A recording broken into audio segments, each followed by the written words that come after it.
gozo en el Señor de poder estar aquí este martes.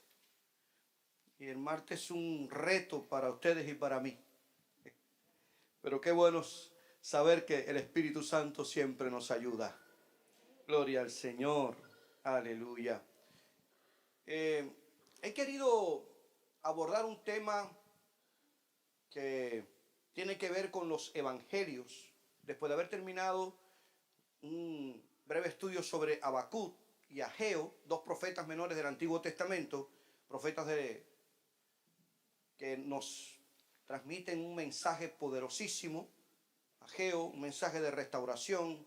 Habacuc, un mensaje de muchas preguntas, pero que nos encamina a entender que a Dios le gusta que dialoguemos con Él. ¿Cuántos creen eso? Amén. Así es. Quise abordar el tema de los evangelios porque estamos, hermanos, en el año de la restauración. Y si algo nos ayuda a restaurarnos, a renovarnos, es cuando nos acercamos a la palabra de Dios. La palabra trae vida. ¿Creen ustedes? Y por lo tanto, quise valorar este tema porque siempre que hablemos de los evangelios, Mateo, Marcos, Lucas y Juan, esto traerá resultados positivos para la vida espiritual de aquellos que se interesan en conocer más a fondo acerca de la vida, la obra y ministerio de nuestro Señor Jesucristo. Y es importantísimo que nosotros como iglesia resaltemos el nombre de Jesús, porque ese es el propósito principal, que el nombre de Cristo sea glorificado. Por lo tanto, entre más conozcamos a Cristo, más condiciones tenemos, por decirlo de esta manera, de que nuestra vida sea restaurada y sea levantada a otro nivel.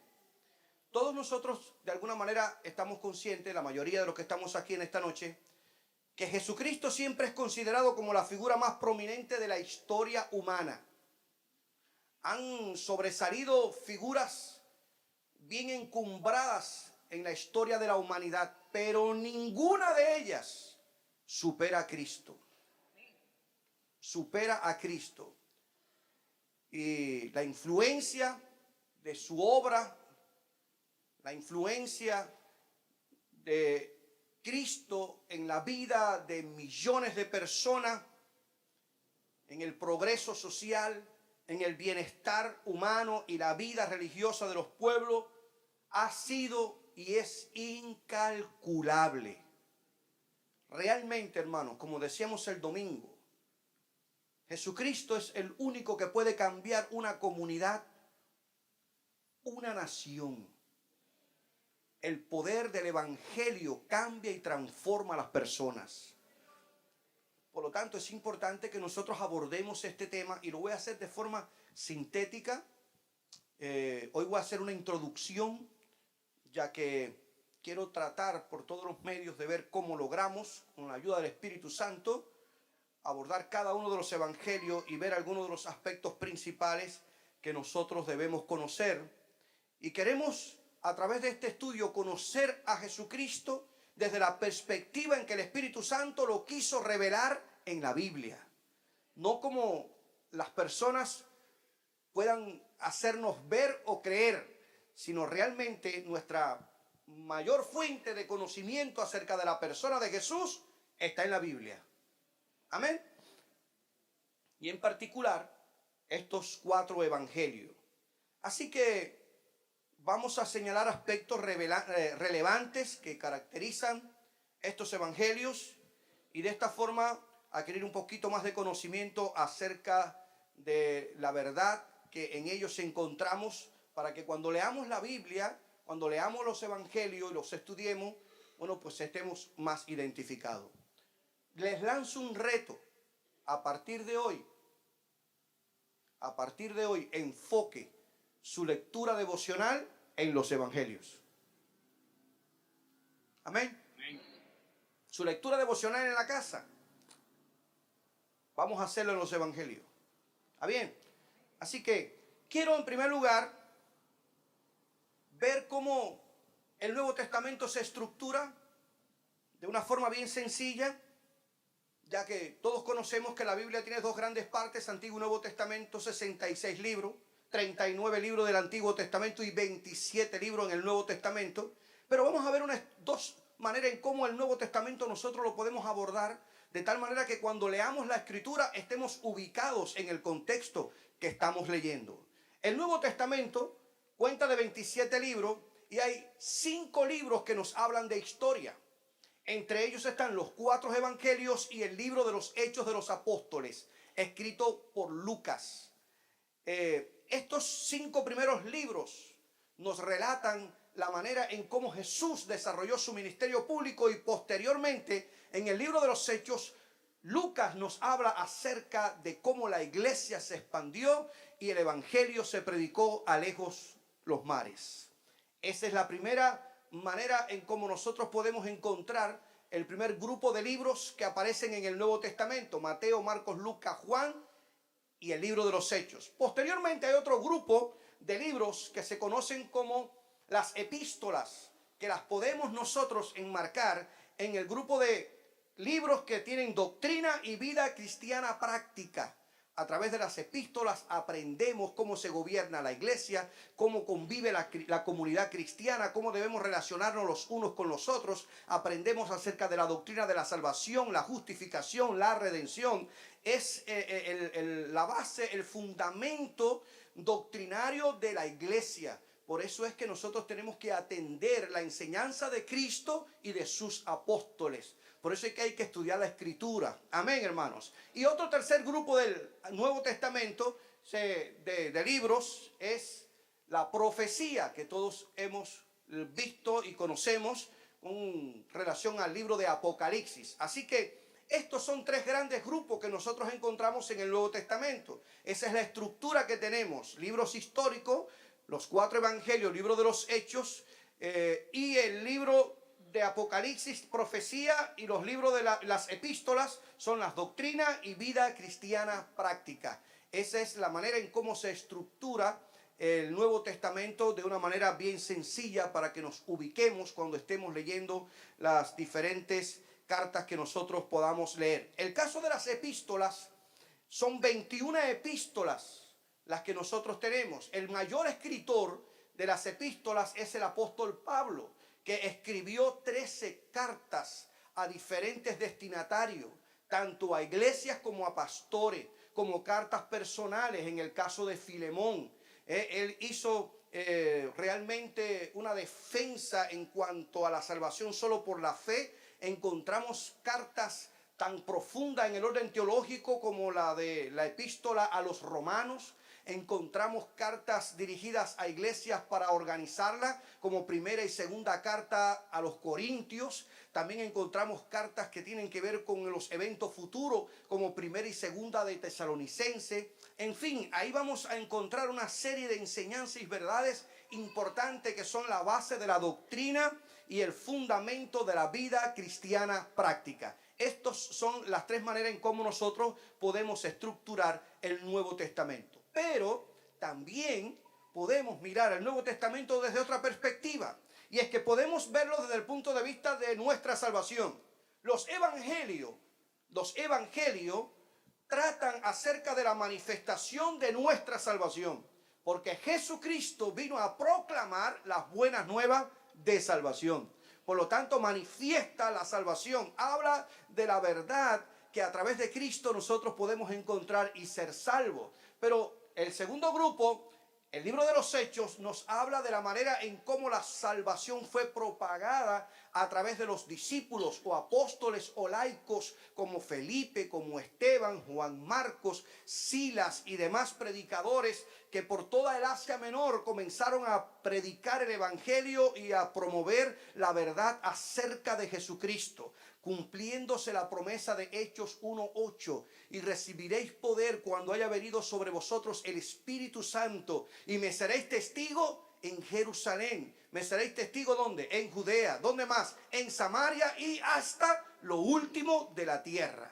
Gloria a Dios. De tal forma que el libro de los Hechos nos habla la manera en cómo se comenzó a propagar el evangelio, que no solo alcanzó a los judíos, sino llegó hasta Samaria, llegó hasta los gentiles y llegó a diferentes regiones del mundo entonces conocido. Pero el tercer grupo son las epístolas, que nos hablan acerca de la manera en cómo entendemos la salvación, la doctrina de la salvación. Se nos habla en cada una de ellas de una u otra forma, la forma o la manera en cómo nosotros vamos a ser salvos. Se nos explica la salvación, se nos da el fundamento de cómo llegar a ser salvos. Y el cuarto grupo es el Apocalipsis, que nos habla acerca de la recompensa de la salvación. Gloria a Dios. Qué bueno, hermanos. A ver, los evangelios nos hablan de la manifestación de nuestra salvación. Los hechos, la manera en cómo se propagó el mensaje de salvación. Las epístolas establecen la explicación y la doctrina acerca de la salvación. Y el Apocalipsis nos habla de que los salvos en Cristo serán recompensados por la eternidad. Amén. ¿Cuántos dan gloria a Dios por esto? Aleluya. Bendito sea el nombre de Jesús. Cuando usted estudia el Nuevo Testamento en esta perspectiva, dice, wow, qué sabio es Dios.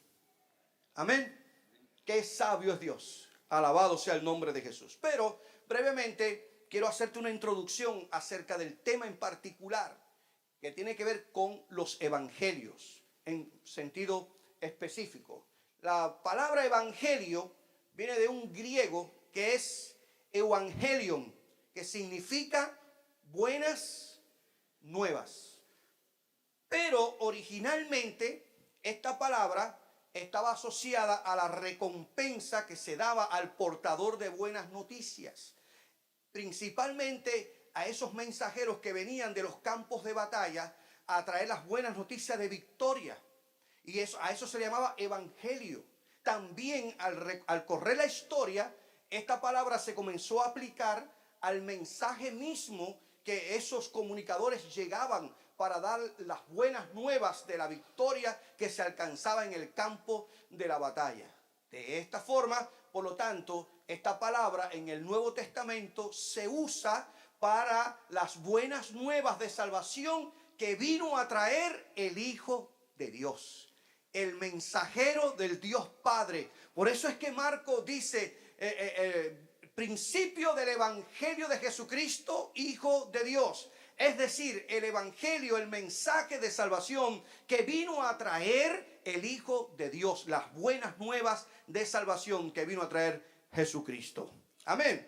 Así que nosotros podemos estar seguros y ciertos, hermanos, que el Señor Jesucristo vino con un mensaje transformador y revolucionario, diferente, nuevo, buenas nuevas para alcanzar vida eterna. Gloria sea el nombre de Jesús. Ahora, ¿por qué nosotros encontramos 4 evangelios? ¿Para qué escribir 4 libros? Para contar la misma historia. ¿Por qué caer en esa redundancia? Simple y llanamente porque en los tiempos apostólicos, en el primer siglo, habían 4 clases representativas del pueblo. Estaban los judíos, estaban los romanos, estaban los griegos y estaba la iglesia que había salido de esos grupos. Judíos convertidos al evangelio, griegos convertidos al evangelio o helenistas, y estaban los romanos que también se habían convertido a Cristo. Por lo tanto, cada uno de estos evangelistas escribió para satisfacer las necesidades de estos grupos, inspirado por el Espíritu Santo, pero no solamente para satisfacer las necesidades de esos grupos, sino para satisfacer la necesidad espiritual de todos aquellos que en las diferentes partes del mundo conocerían la verdad de Jesucristo. Porque ¿quién no le da gracias a Dios por los 4 evangelios? Gloria al Señor, hermanos. Gracias a Dios por estos libros que llegaron inspirados por el Espíritu Santo. Así, por ejemplo, tenemos que Mateo, el evangelio de Mateo, fue escrito en particular para los creyentes judíos, aquellos que del judaísmo se habían convertido al cristianismo y aquellos judíos que aún no se habían convertido, pero necesitaban entender que Jesús no era solo el hijo de José y María, el carpintero de Nazaret, sino que Jesús era el rey Mesías profetizado por los profetas del Antiguo Testamento. Y es la razón por la que usted cuando lee Mateo, y a partir de hoy usted se dará cuenta de lo que le estoy diciendo, como Mateo procura siempre asociar el cumplimiento de la palabra profética, porque así lo dijo Isaías, porque así lo dijo el profeta Jeremías, porque así lo anunció este y otro profeta, porque él le está demostrando a los judíos que Jesús es el Rey Mesías, el Cristo profetizado que estaban esperando los judíos. Él es el cumplimiento de la palabra profética. Gloria a Dios. Amén. Es por lo que no explica muchas veces algunos detalles acerca de fiestas y costumbres judías, porque le está escribiendo a unos destinatarios que conocían el lenguaje hebreo, que conocían las costumbres y los hábitos que ellos tenían. Bien, gloria a Dios. Bueno, cuando estudiemos Mateo lo vamos a ver más claro. ¿Está claro? Ahora solo le estoy dando una introducción. En el caso de Marcos, que fue el primer evangelio que se escribió y que se estima que fue el primer libro del Nuevo Testamento que se escribió, Marcos escribe a los romanos de forma personal, de forma particular, aunque lógicamente cuando decimos que fue escrito para ellos en aquel momento, pero fue escrito para todos nosotros. Amén. Así que nosotros somos destinatarios también de ese evangelio. Pero en particular Marcos le escribe a los romanos, a los gentiles. Presenta a Cristo como el verdadero Hijo de Dios y siervo sufriente. En el primer siglo, los emperadores romanos, después que morían, eran deificados. Esa palabra está bien conjugada. Eran tratados como dioses. De ahora me entendieron mejor. ¿La verdad? Eran llevados a una posición de dioses después que ellos morían. Pero al cursar la historia, llegó el momento en que eran venerados en vida como dioses.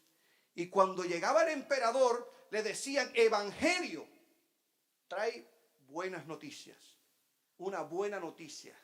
Y eran considerados como hijos de la divinidad.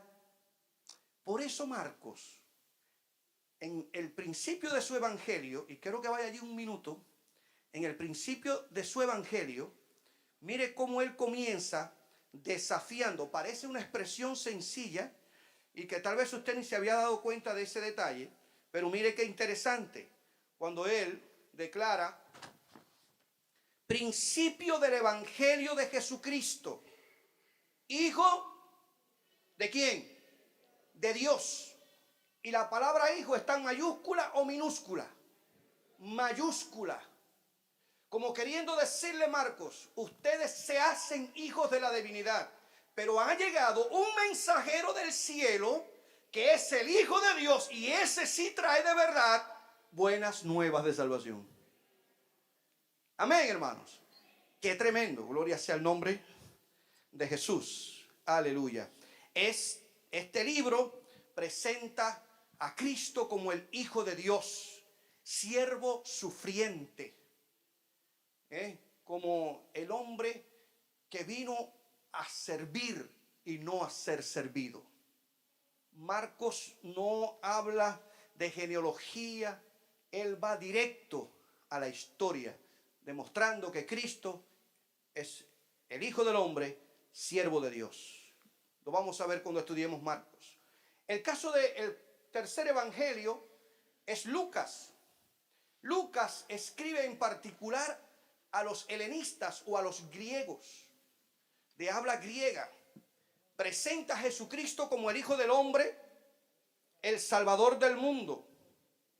Déjeme rectificar. Marcos presenta a Cristo como el Hijo de Dios y el siervo sufriente. Lucas presenta a Jesucristo como el Hijo del Hombre, el Salvador del mundo, como el hombre perfecto que traía un mensaje de esperanza. Los griegos debatían en su filosofía la perfección y pensaban que el conocimiento era lo más grande del mundo y que sobre ello deberían de fundamentar todo su andar y toda su vida. Y Lucas demuestra en que Jesucristo es el Hijo del Hombre, el Salvador del mundo, que vino a traer un mensaje que cambia y transforma la vida de las personas, que el verdadero conocimiento está en Cristo. Gloria sea el nombre del Señor. Un evangelio precioso, hermanos, en el que vamos a encontrar tantas historias interesantes acerca de la vida de Jesús. Bendito sea el Señor. Y el cuarto evangelio, para ir cerrando, porque el tiempo se me va, es Juan.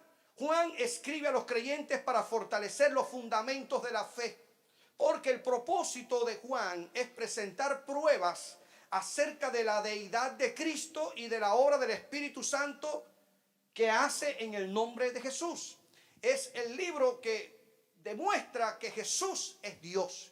Y él presenta pruebas desde que comienza a escribir su libro. Por eso es que él al final da el por qué escribe su libro. He escrito este libro para que ustedes crean que Jesucristo es el Hijo de Dios y creyendo en él tengan vida eterna. Amén. Sí. Gloria a Dios. Por eso, al acercarnos a leer el Evangelio de Juan, lo hacemos con mucho detenimiento porque es un libro conocido como un libro de teología profunda que tenemos nosotros que acercarnos con la guianza y la dirección del Espíritu de Dios. Amén. Rápidamente te comento que los tres primeros libros, los tres primeros evangelios son conocidos como evangelios sinópticos. Son evangelios sinópticos porque dan o hacen un resumen de los eventos más generales de la vida, ministerio y enseñanza de Jesucristo. Si nosotros analizamos la palabra sinóptico, que usted lo va a oír en diferentes escuelas o institutos bíblicos, en cualquier libro de teología, de estudio, usted va a encontrar esta palabra sinóptico. Sin quiere decir junto, óptico quiere decir viendo. Por lo tanto, al unir los dos significados significa ver juntamente. Es un resumen, una síntesis de los eventos más generales de la vida, ministerio y enseñanza de Cristo. En tanto que Juan no escogió la misma forma en que Mateo, Marcos y Lucas decidieron escribir sus libros bajo la guianza del Espíritu Santo, sino que él prefirió un orden temático para demostrar y dar evidencia de que verdaderamente Jesús es el Hijo de Dios. Y aunque el esquema es similar, hay diferencias. Y rápidamente te señalo las principales diferencias. Hay otras muchas más que tal vez cuando tú analices en cualquier otro libro la puedas encontrar. Apenas yo te voy a dar 4 diferencias entre el Evangelio de Juan y los 3 libros sinópticos, que son Mateo, Marcos y Lucas. La primera diferencia es, ya que le hablé de este tema. Algunas de esas diferencias, sinópticos, los evangelios sinópticos, bueno, pues incluyen varias parábolas familiares. Usted va a leer las parábolas del hijo pródigo, va a leer la parábola de la moneda perdida, va a leer la parábola del sembrador en Mateo, Marcos y Lucas, ¿no es verdad? Pero en el Evangelio de Juan, nosotros lo que encontramos son largos discursos, como yo soy el pan de vida, ¿es verdad? O yo soy la luz del mundo. O cuando habla acerca de la venida del Espíritu Santo y la bendición de ser lleno de esa presencia del Espíritu de Dios, existe una gran diferencia. No se relatan tantas parábolas como discursos teológicos explicativos, porque verdaderamente son evidencia para Juan de que Jesús es el Hijo de Dios. La segunda diferencia es que en los libros sinópticos se mencionan muchos milagros y curaciones, sanidades y cuantos milagros nosotros encontramos en Mateo, Marcos y Lucas. Sin embargo, en el Evangelio de Juan, minuciosamente, Juan escogió apenas 7 milagros. 7 milagros cuidadosamente seleccionados, y él los menciona como señales, evidencia de que Jesús es el Hijo de Dios. De que esos milagros y esas señales no lo puede hacer cualquier impostor. No lo puede hacer cualquier hombre. Ese hombre ciego de nacimiento que vino Jesús y lo hizo ver, el único que puede hacer ese milagro tiene que ser el Hijo de Dios. Y él señala apenas 7 milagros para demostrar que Jesús es el Hijo de Dios. Esa es una de las diferencias que encontramos entre Mateo, Marcos, Lucas y Juan. Y la tercera diferencia es que los sinópticos muestran la vida pública de Jesús.